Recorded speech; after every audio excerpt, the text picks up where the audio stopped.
Hi friends, అంతా ఎలా ఉన్నారు? అంతా బాగుండాలని చాలా శ్రేయస్సుతో ఏ కష్టము లేకుండా ఎటువంటి ఆపదలు లేకుండా అందరూ కూడా సౌఖ్యంగా శ్రేయోదాయకంగా ఉండాలని ఊరట ఆశిస్తున్నది. ఊరటకి స్వాగతం. మిత్రులారా, మనం గతంలో ప్రేమ క్రమశిక్షణ అనేటువంటి వీడియో చేసుకోవడం జరిగింది.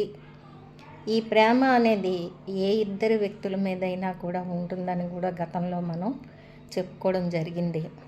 అయితే ప్రేమకి ఒక క్రమశిక్షణ ఉండాలి. అవతల వారిని అర్థం చేసుకోవాలంటే ఇక్కడ ఇద్దరు పరస్పర వ్యక్తుల్లో ప్రతి వ్యక్తి కూడా, అంటే ఇద్దరు వ్యక్తుల్లో ప్రతి వ్యక్తి కూడా అవతల వారికి కొన్ని రకాలైనటువంటి సిగ్నల్స్ ఇవ్వకూడదు. దీన్నే మనం అది సైగలన్నా లేదు అంటే ఏ రకంగా అన్నా కూడా సిగ్నల్ అంటే కరెక్ట్గా ఉంటుంది. మనకి సిగ్నల్స్ మీదే ఎక్కువగా మన జీవితం ఆధారపడి ఉంటుంది. ఎందుకు పోలుస్తున్నామంటే మనం ఎప్పుడు ఇంట్లోనే ఉండిపోలేం కాబట్టి బయట తిరుగుతుంటాం.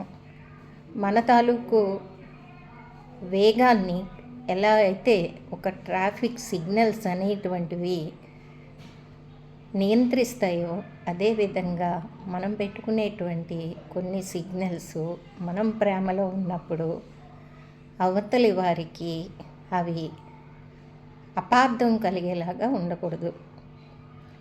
అయితే అపార్థం అన్నాం, ప్రేమలోన ఆలున్నాయా? ఆ ఈ ఆలేంటి ఈరోజు మనం తెలుసుకోబోతున్నాం, నేర్చుకోబోతున్నాం. ఇప్పుడు వర్ణమాలలో మొట్టమొదటి అక్షరం అది ఏంటి అంటే మనం ఆ. ఈ ఆలో అపార్థం, అనుమానం, అపనమ్మకం ఈ మూడు తీసుకుందాం. మనం ఏం చెప్పుకుంటున్నాం? అవతల వ్యక్తికి, మనం ప్రేమించినటువంటి వ్యక్తికి వీటిల్లోన ఆ సిగ్నల్ అనేది కరెక్ట్గా అందాలి. అందకపోయినట్టయితే మొట్టమొదట ఏర్పడేది అపార్థం. ఒకరు తమ ప్రేమని వ్యక్తం చేసేటప్పుడు అవతల వారికి మధ్యస్థంగా కొన్ని రకాలైనటువంటి వస్తువుల్ని పెట్టుకోవడం జరుగుతుంది. వస్తువులు కానివ్వండి, మనుషులు కానివ్వండి. దాని ద్వారా సంభాషణ అనేది జరుగుతూ ఉంటుంది. కొంతమంది వ్యక్తులైతే ఇంకా నిగూఢంగా ఉంటారు. కనీసం ప్రేమిస్తున్న వ్యక్తి వైపు చూడకుండా ఏదో పని ఉన్నట్టుగా, తమకు తాము బిజీగా ఉన్నట్టుగా ఎదరగుండా ఉన్నటువంటి వేరే మనిషితోనో లేదంటే అక్కడ ఉన్నటువంటి పరిస్థితులతోనో రెండూ కూడా తనలోని ప్రేమ కానీ, తనలో ఉన్నటువంటి శ్రద్ధ కానీ, తను కోరుకున్న వ్యక్తికి అందాలనేటువంటి ఆరాటంలోన సంభాషించడం, ప్రవర్తించడం, ఇక్కడ ప్రవర్తన కూడా గమనించుకోవాలి జరుగుతుంది.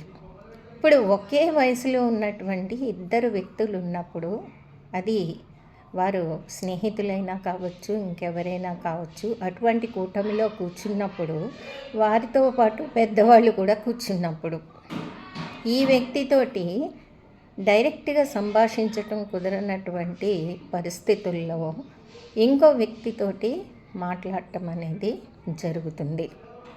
అదో 4-5 సార్లు జరిగేటప్పటికీ దానిని నిజంగా ప్రేమిస్తున్నటువంటి వ్యక్తి అపార్థం చేసుకొని అసలు ఉన్నది తన మీద కాదని వేరే ఎవరి మీదకో వెళ్ళిపోయిందనేటువంటి అనుమానం మనం చెప్పుకున్నాం. 1 అపార్థం, 2 అనుమానం, అలాగే 3వది అపనమ్మకం. తన పట్ల నిజంగా ఆ వ్యక్తికి అనురాగం, ఆత్మీయత కానీ లేదా ఇంకా ప్రేమలో ఏమేమైతే సరంజామా ఉంటుందో అవన్నీ లేవని అనుకోవడం జరుగుతుంది. ఇది ఆ అనేటువంటి విషయానికి వస్తే, మరి ఆ అనేటువంటి ఆ అక్షరాన్ని ప్రేమలో నేర్చుకోవటం ఎలాగా అంటే ఒకటి ఇద్దరు వ్యక్తులు కనుక ప్రేమలో ఉన్నప్పుడు వారి మధ్య మొట్టమొదటగా ఏర్పడేది ఆత్మీయత, రెండోది ఏర్పడేది ఆప్యాయత.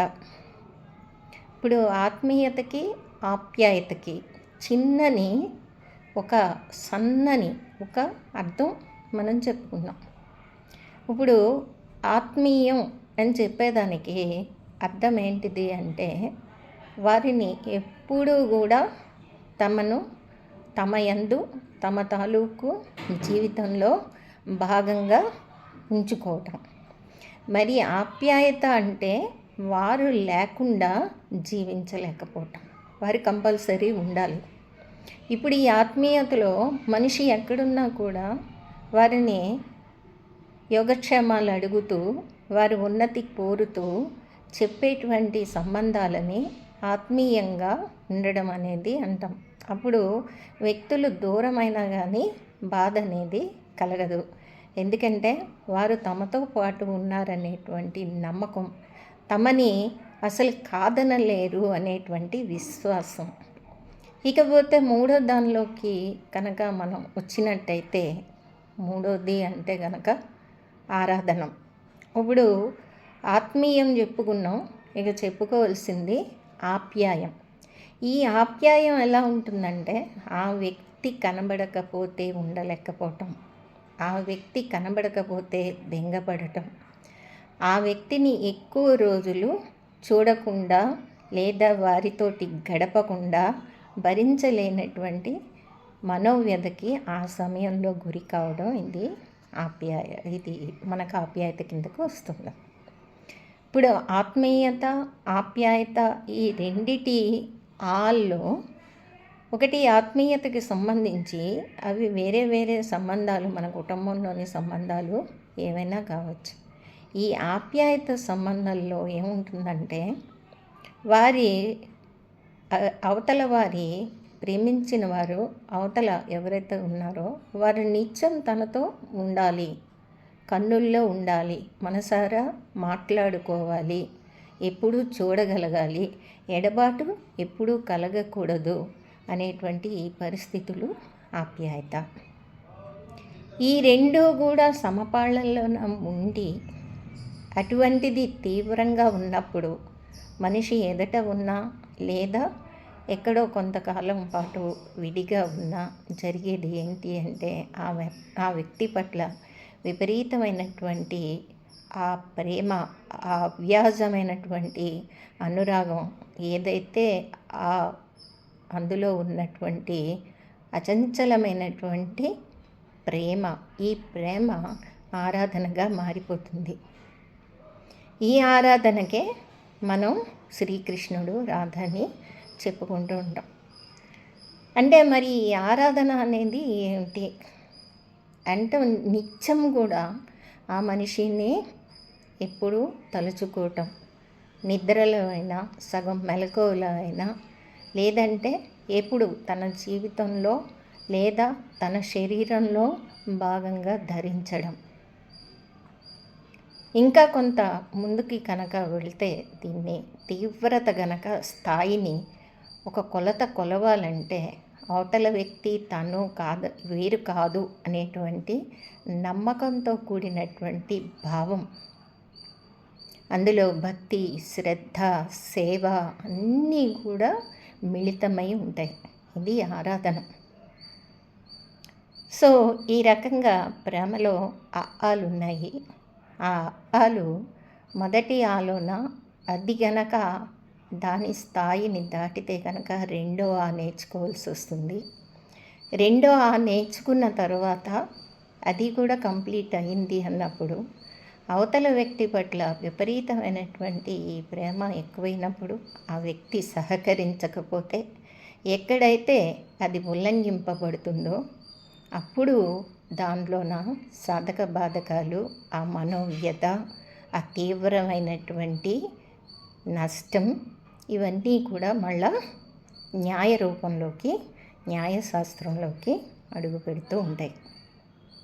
దానివల్లనే ఈ రకమైనటువంటి అనేకానేకమైనటువంటి మోసాలు జరగటం, నిజమైనటువంటి ప్రేమతత్వాన్ని అర్థం చేసుకోలేక పోవటం. అసలు ఎక్కడుంది ప్రేమ, ఏ రకంగా ఉంది, ఎక్కడ ఆ కూడుకొని ఉంది, అది నిజంగా ప్రేమ అయితే కొంతమంది చెప్తారు కదా.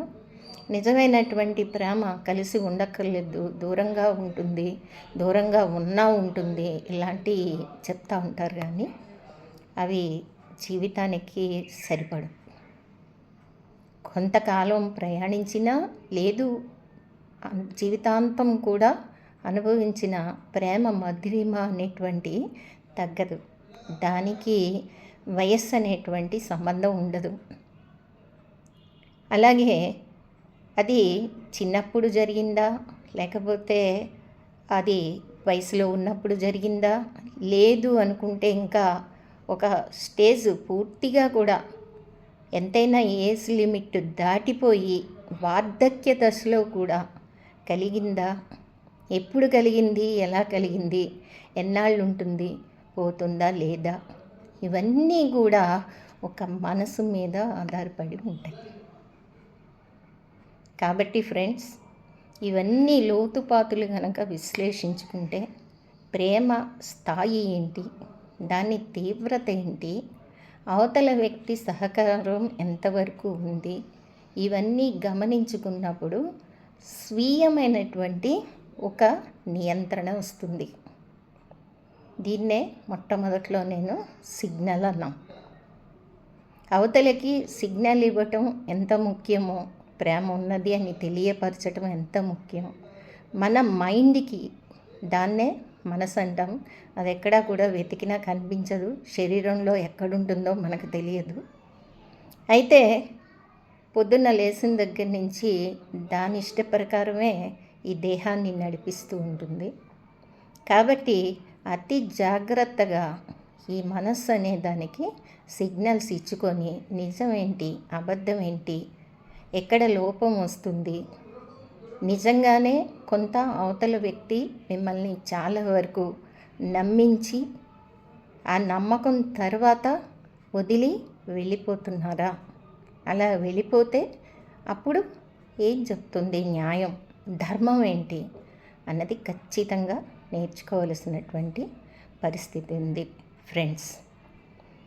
ఈరోజు చాలా పెద్దదైనటువంటి ఎక్కువ విషయాన్ని చెప్పడం జరిగింది కాబట్టి ఇంతటితో ఈ విషయం ముగిస్తూ, మీకు గనక ఈ అఆలు, ప్రేమలో అఆలు నచ్చినట్టయితే ఈ ఛానల్ని, మన ఊరట ఛానల్ని సహాయం కూడా అందుకోండి.